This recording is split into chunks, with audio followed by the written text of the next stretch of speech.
I call the Honourable Member Claudette Hoiti. Tēnā koe. Speaker, ho mai te kai kia toro mahangatia ko te kāhu te whakaora waihoa kia rere ana.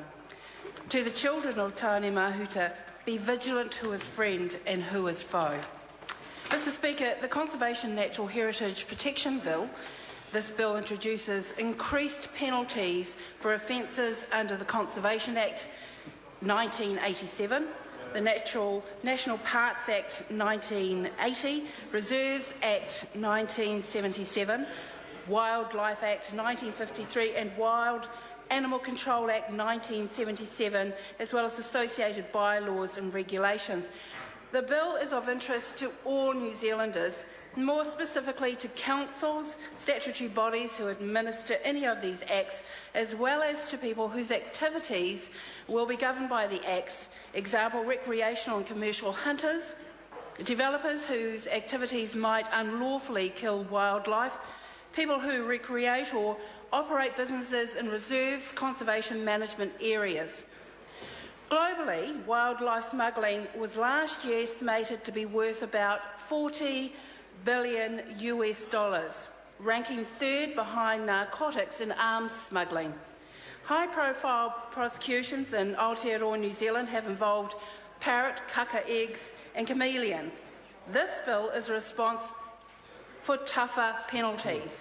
This bill sends a clear message that the theft and pillaging of our native animals and native plants will no longer be tolerated. In 2007, Customs made 2 prosecutions, and 3 years later, in 2010, 6 were laid.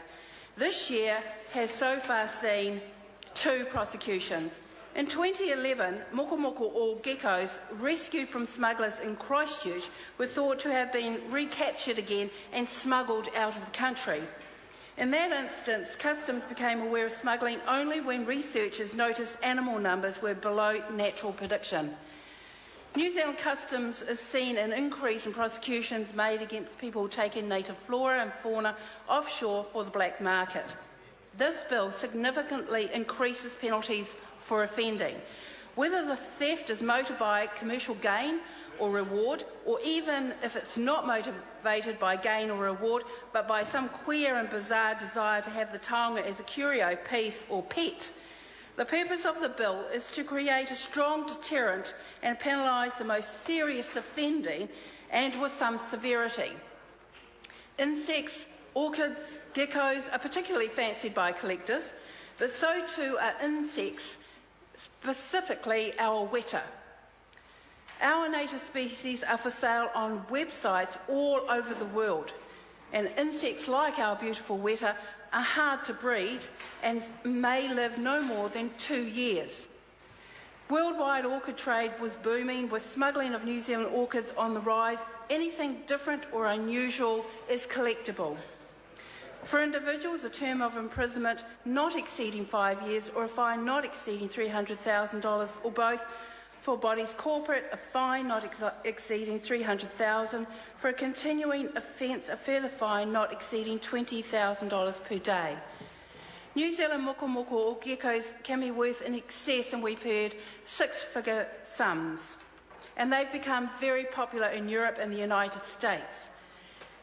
A reptile fair in Germany attracted 11,000 visitors, and one in Florida turned over $6 million in reptile sales in a single weekend. Additionally, the Select Committee recommends extending the bill to include Marine Mammals Protection Act 1978 and to update the penalty regime in that Act to bring consistency to the penalties administered by the Department of Conservation.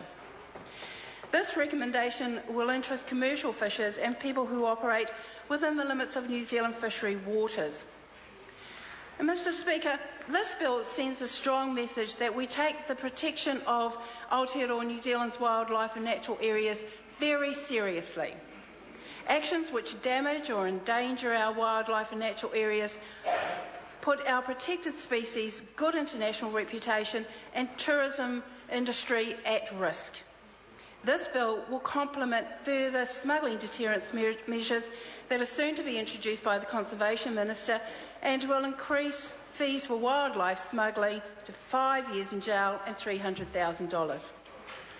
Any overlap between the two bills dealing with smuggling will be addressed and sorted at Select Committee phase.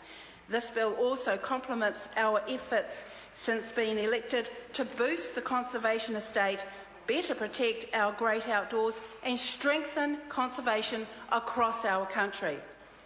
A consistent approach to penalties across the laws administered by DOC will ensure appropriate and effective penalties, punishments and enforcement. New Zealanders pride themselves on our clean, green image. It's imperative we look after our natural environment. It's our greatest asset.